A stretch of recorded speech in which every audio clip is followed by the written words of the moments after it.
Thanks to RHD Performance, Project EG has a huge update coming. 4 of them in fact, one for each corner of the car. That's right, coilovers are ordered. They are being custom built for Project EG right now. So as you guys can see here as well, we've got more Hardrace products that are ready to go on the car. RHD Performance has been huge, you guys, for pushing this project along. But so we've got all this great news and all these great updates. We put the D16Y8 in and everything's just been great, right? Well... Okay, so the car is on. Now listen for the breakup.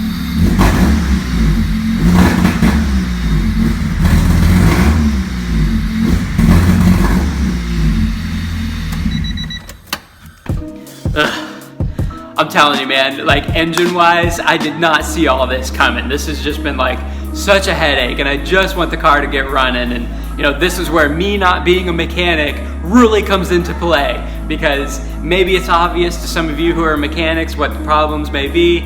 For me, it's not, and it's more of a process. But we'll get into that in a second, okay? For right now, I actually want to show you guys this little video spot that my friend John at Garage Built Hondas has made. I want you all to be able to check out his channel as well. He got some really great Honda content. Check out this video.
Okay, so you guys heard it. It's really weird, man. You know, at the low RPMs, I would say between like 1,000 and 3,000, the engine just wants to sputter, or it has a general loss of power, hesitation, whatever you want to say.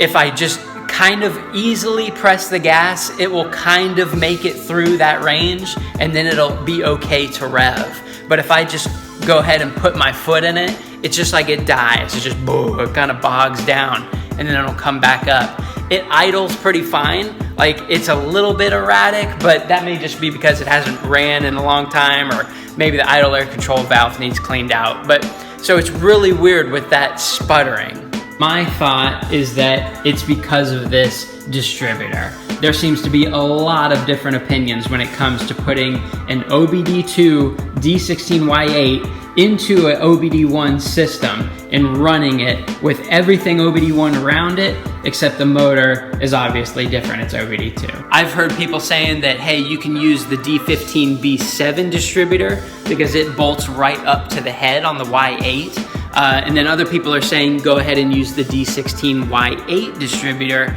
and then get like a jumper harness or kind of do the wires yourself to make it fit into the OBD1 system. So again, just to let you guys know, everything is OBD1. And this is everything except for this exhaust manifold and the radiator. Everything else is the same on what I was running with my D15 B8 B7, which I still have. It's literally just the long block that has changed. And then in the car right here, that's a stock P28 ECU. So the first thing that I actually tried was the D15 B7 distributor. And that's what you were hearing in those clips when the engine was sputtering. This is obviously OBD1. We have the 2 different plugs here. It connects up to my harness just fine. But so a lot of people have come back to me and said, hey, it's your throttle position sensor. And yeah, sure, that seems good. I don't know, I'm not a mechanic. I'm gonna take other people's advice. So I went ahead and checked the throttle position sensor, and that was not it. The TPS on this car right now is working. This is the same Z6 manifold that I've been using forever since I've had this car. So all those sensors are in good working order. So that brought me on to the next thing that I think I could try is I sourced a D16Y8 distributor. This one here came off of a Y8, and it's OBD2 because of this one big plug that it has here. And this is OBD2A because this is the big plug. There's another one which is OBD2B, which has a smaller plug apparently. But so then here I also got this jumper harness. This is to convert this OBD2 to the 2-plug OBD1, and those 2 just hook up right here. So I actually went and plugged that up, and I'm like, oh man, this is gonna be sweet, it's gonna fire right up. I'm sitting there, it's like the car wants to start, but it won't. So I don't know, man, it's just like one thing after another with this. We'll be tackling that through the coming weeks here. We have a lot of other cool parts, and again, you guys, thanks so much to RHD Performance for making all this happen. We've got some really great Hardrace products involved with the suspension and the steering that we're gonna be doing here in the coming weeks. So like I said in the beginning of the video, Project EG has some custom coilovers coming for this car. Oh my God, I can't even wait. Like, I got to pick the specs of what the spring rates are gonna be. I even got to pick the springs. I can't even wait to show you guys this, and it's gonna be an epic video when that comes on. We're actually doing kind of a partnership thing between this company, Refine Movement, and RHD Performance. I can't wait to show you guys. But so I wanted to get the suspension and the steering, ready for these coilovers. Everything else is so old in this car, and these coilovers are gonna be so new and so awesome and stiff. Now I am gonna be keeping the stock steering rack in this, which is from the Civic CX, which I know has the biggest throw and all that. Like, dude, why don't you go for a shorter throw? Personally, I don't wanna do that right now. The car is still such low power and everything, and really making really sharp, aggressive turns isn't really something I find myself having to do with the firm. And so, I'm kind of building this car for the firm. So anyway, what I feel is that the steering rack is fine. I just wanted to get some new inner and outer tie rods going for this thing, because the one on the passenger side here is actually kind of loose and worn. And when I went to go get this thing aligned last time, the guy was like, hey, you should probably change this thing out. Here's the Civic EG tie rod end kit from Hardrace. These guys right here, these are OEM replacements, but that's a brand new ball joint on there, castle nut, nice sturdy construction piece right here from Hardrace. So outer tie rod pieces for both sides. And then here, next box, we've actually got the inner tie rods. So these will connect straight into the steering rack, which again will be stock, but this will just be a nice new piece. Again, they feel really good, and I can't wiggle this thing as it is, and this one in here, it actually moves quite a bit. So this is gonna help the car align much better and should give me much better steering feel. I got this Civic EG ball joint. These are OEM replacements. They are the stock height, but these are brand new ball joints to put in there. Nice Hardrace pieces. Again, they are the stock height, so it's not like the extended ones or anything, but that's what I feel this car needs at the moment. And then you guys have actually seen these before, but I'll go ahead and show you again, because I know there's a lot of new people on the channel.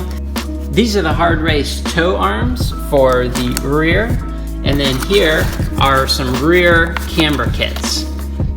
So I mean, check it out here. We got some nice upgrades for Project EG, for the suspension, for the steering. Really gonna start to bring this car back to life. And we actually did have another big update. This is my wife's new car. 2018 Honda Fit. Check that out. That's her old and busted. That's the new hotness. Pretty sweet, huh? Maybe we could do a video on that sometime. It is a beautiful car, you guys. And it drives really, really nice, man. So I know we didn't do no work or nothing like that in today's video. I just wanted to kind of get back out there, show you guys, hey, I'm still here, and we're gonna get going on Project EG again. I really hope you all enjoyed Trav's videos, and getting his car painted was really cool. I'm really happy for him, man. He's my best friend for ever and ever, and he's wanted his car painted for what, at least 10 years now. So I'm really happy for him. Awesome that happened. Thank you so much to Adam from Bode Vision for doing that collaboration with us. And you know, you all already know, but check out his channel if you haven't. And also check out that Garage Built Hondas. John's a really nice guy, and he really knows what he's doing with those cars. So yeah, thank you all so much for watching. We've got a lot more coming with this. Talk to you in the comments.